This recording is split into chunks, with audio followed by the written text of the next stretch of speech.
grande aventure au monde, le Camel Trophy. Une aventure fascinante qui est devenue une légende. Le Camel Trophy, c'est 1000 milles à parcourir en voiture tout-terrain, dans un environnement sauvage et exotique.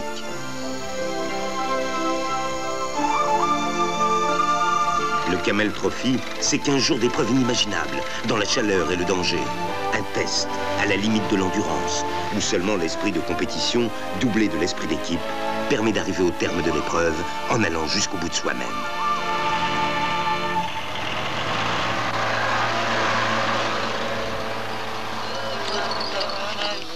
La première aventure commença en 1980. C'était l'expédition transamazonienne. Elle se déroulait sur d'incroyables pistes, d'une jungle hostile où les équipages durent maîtriser bon nombre de situations périlleuses. C'est en 1981 que l'aventure automobile du bout du monde prit son nom légendaire de Camel Trophy. C'était 1000 milles à parcourir à travers la jungle de Sumatra, une île entre la Chine et l'Australie. 1000 milles, le long de l'équateur, sur une piste difficile où se succédaient marécages, volcans et jungles sauvages.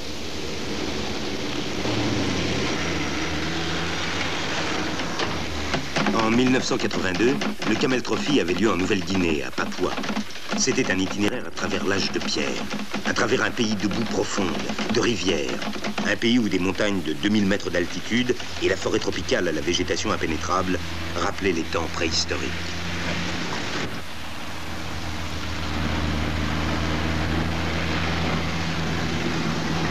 En 1983, le 4e Camel Trophy se déroula au cœur de l'Afrique profonde.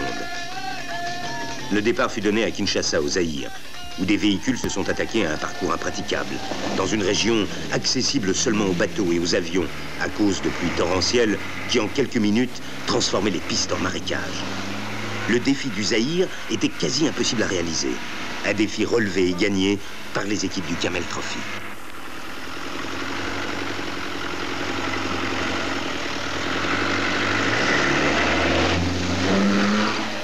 En 1984, c'est la jungle sauvage d'Amérique du Sud qui a été choisie pour les nouveaux 1000 milles du désormais légendaire Camel Trophy. Des pistes impraticables dans l'enfer vert du cœur du bassin amazonien.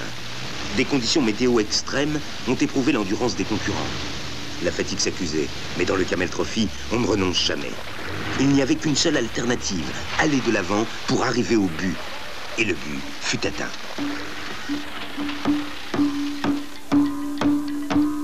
En 1985, le terrain des exploits des participants à la 6e édition du Camel Trophy fut l'île de Bornéo. Ici, les obstacles à vaincre furent d'immenses marécages, la forêt tropicale et l'extrême dureté du climat.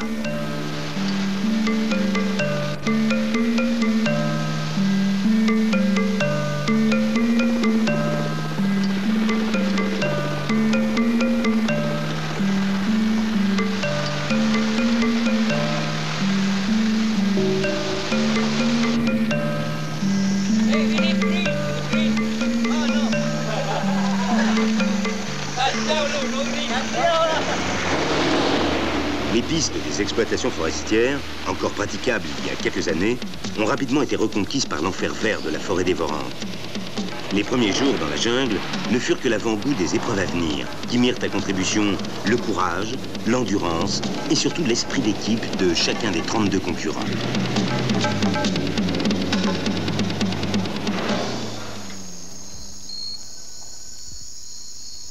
Ici, il fallut mobiliser toutes ses réserves d'énergie. Il n'y avait pas de pause repas. Le sommeil était réduit à 2-3 heures. À l'aube, après une toilette rapide, si on avait de la chance, on avait le temps de prendre un café chaud avant de repartir vers d'autres épreuves.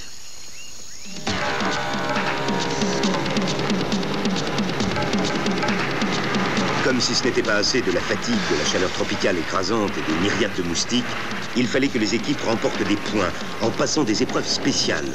Des points décisifs pour départager les concurrents. Pas étonnant dans ces conditions que certains sous-estimèrent parfois les risques.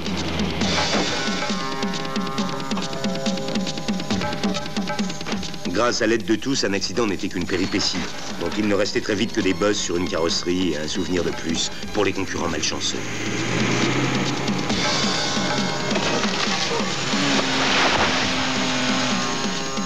Le Camel Trophy 1985 a battu tous les records de difficulté, autant à cause du climat que par la mauvaise condition des pistes, comme en témoigne le nombre de ponts qu'il a fallu construire pour s'approcher du but.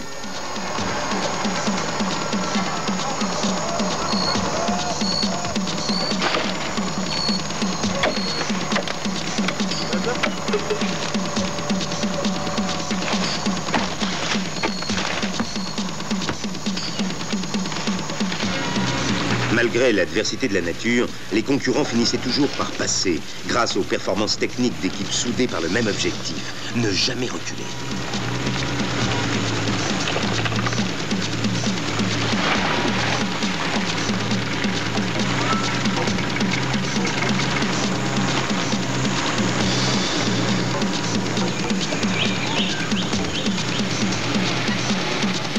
À peine un obstacle était-il surmonté que des averses tropicales en créaient déjà un autre. Des bourbiers où l'on s'enfonçait jusqu'aux genoux. Des chemins fangeux, truffés de nids de poules.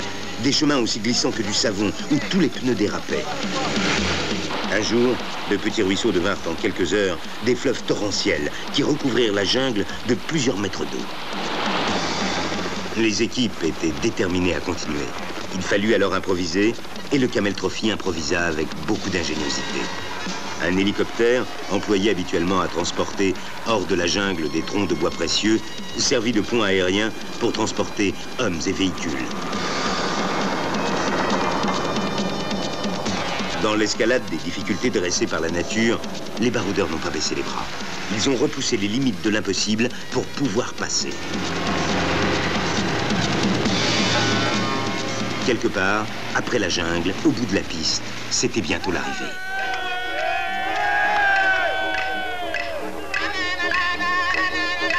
En 1986, le Camel Trophy avait pour théâtre de ses exploits la jungle australienne.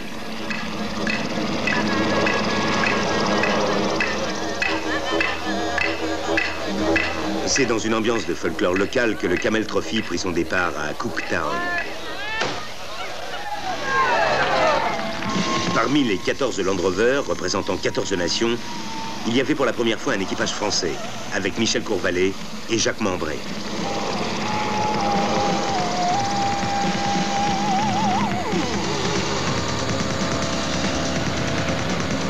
Cette année, la mousson n'avait pas tenu ses promesses.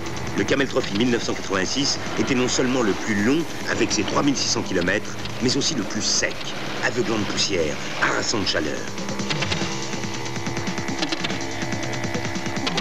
La sécheresse n'avait cependant pas tari tous les fleuves. En Australie, certains sont si larges et si profonds qu'il était impensable de les franchir à gué ou d'y construire un des ponts dont les Camel Trophymen ont le secret. Une seule solution, le rafting, c'est-à-dire le transport des voitures sur des radeaux composés de 2 zodiacs, permettant de constituer ainsi des bacs improvisés.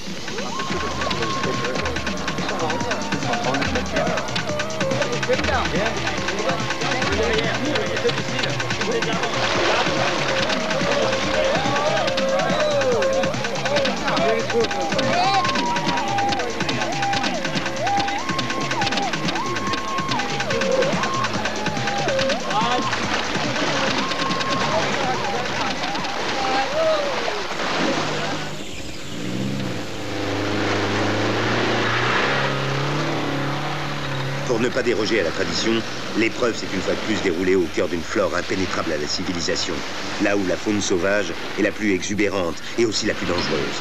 Parmi celles-ci, 7-8 sortes de serpents mortels et des crocodiles mangeurs d'hommes atteignant 7 mètres de long. Ils infestent les rivières et sont la terreur des concurrents. Autre temps fort du Camel Trophy, les épreuves spéciales, 12 au total en 1986.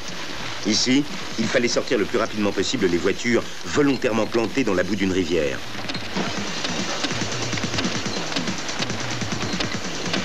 Au cours de cette épreuve, on a frôlé le drame. Jacques Membret, de l'équipage français, fut violemment frappé à la tête par le Creek Milift. Heureusement, plus de peur que de mal.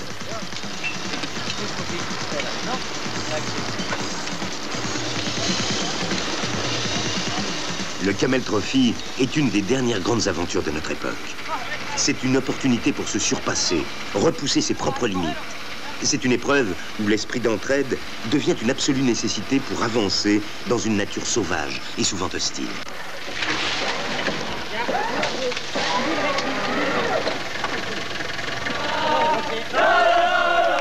1986, la 7e édition du Camel Trophy a été gagnée par les Français Michel Courvalet et Jacques Membray, devant 13 autres équipages d'aventuriers, de fonceurs comme eux, qui sont venus oublier la civilisation au contact d'une nature vraie. Ils ont voulu vivre autre chose qui leur permet désormais d'être un peu plus eux-mêmes dans un monde qui se cherche. Dans les années à venir, les prochaines éditions du Camel Trophy se dérouleront dans d'autres jungles, aux 4 coins du monde, dans des environnements encore plus inhospitaliers, qui demanderont encore plus à ceux qui se seront engagés dans cette grande aventure.